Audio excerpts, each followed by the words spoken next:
Delicious, meat nutritious, and the snack that packs a real protein punch, Wonderful Pistachios.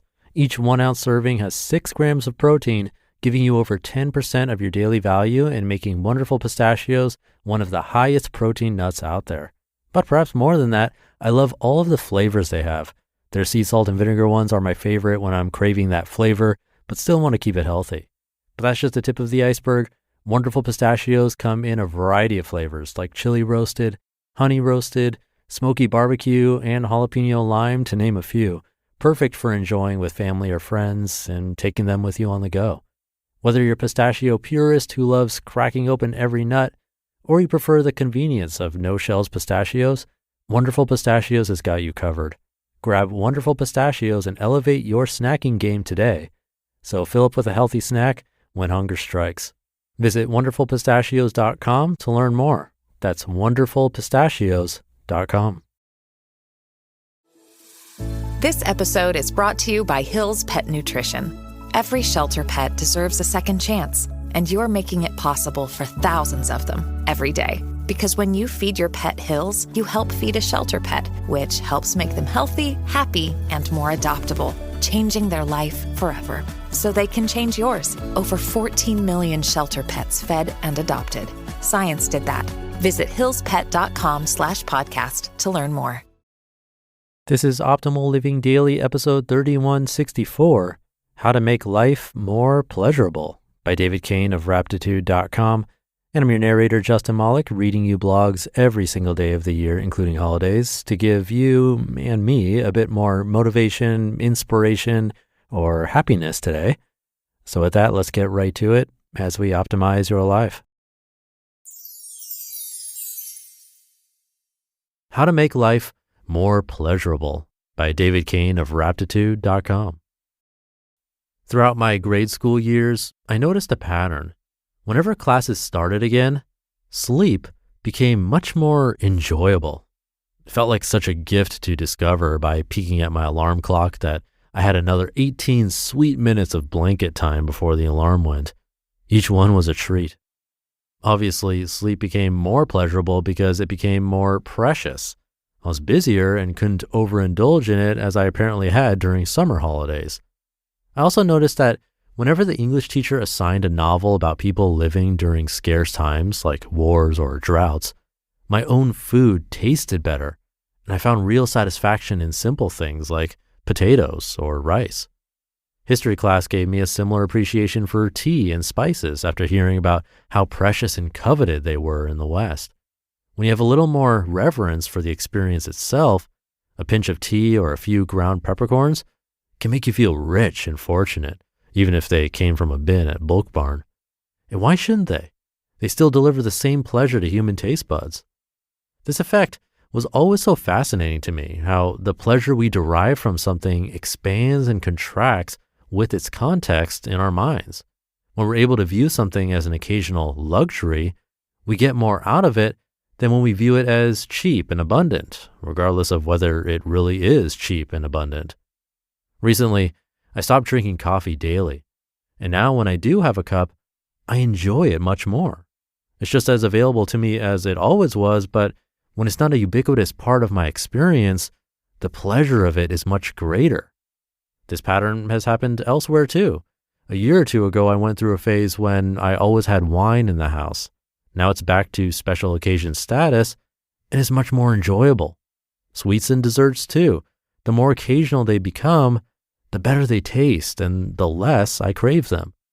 It's made me realize that there's something to be gained in deliberately limiting our pleasures, not for any moral purpose or to conserve money, health, or the environment, but simply because making our pleasures more occasional makes them more pleasurable. For example, we'd probably derive more pleasure from eating if most of our meals weren't delicious. When the typical meal is delicious, a basic eaten for sustenance meal becomes an annoyance, and few meals are special. When most meals are basic, the pleasure of simply eating has a chance to come through, and delicious meals, ones with prominent salt, fat, or sugar, become pleasurable in a way they can't be when they're the norm.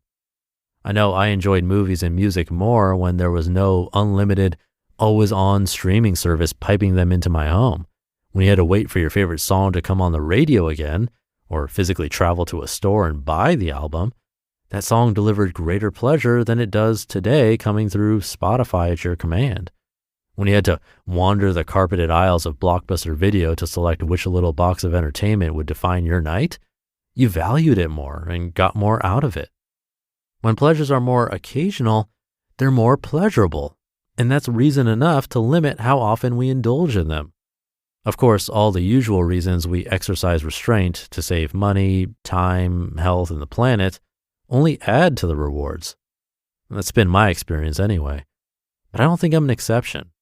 Along with most people listening to this, I live in what is probably, as seen from the outside, a very strange bubble of human existence post-World War II Western consumer society. In this strange bubble, enormous marketing departments have had many decades to figure out how to deliver as large a volume of pleasure-inducing substances and services into our homes and routines as we will accept. This relentless pressure to take on treat upon treat year upon year has pushed the typical level of pleasure consumption to a point far beyond what is actually most pleasurable for most of us. Time travelers from cultures unlike ours would be baffled by our obsessive and self-defeating relationship to pleasure products. They might find it absurd that millions of us claim we just aren't ourselves without a morning cup of hot extract from the roasted seeds of an exotic East African berry, or that sugar, which used to cost a fortune per pound, is so abundant in the food supply that it's difficult to keep dangerous amounts of it from entering our bodies. For those of us who were born in this strangely pleasure-focused bubble, it's hard to move away from familiar pleasures without believing it will be some kind of sacrifice. I'll be healthier, wealthier, and will live longer, but life will be less good. But so far, whenever I do move that way, the opposite happens. The more occasionally I indulge in something made just for pleasure, the more worthwhile it is when I do, and the better life is in every other respect. It's cheaper, safer, healthier, freer. It just seems like a better deal, and it's there if we want it. You just listened to the post titled, How to Make Life More Pleasurable by David Cain of Raptitude.com, and I'll be right back with my commentary. Thank you to David.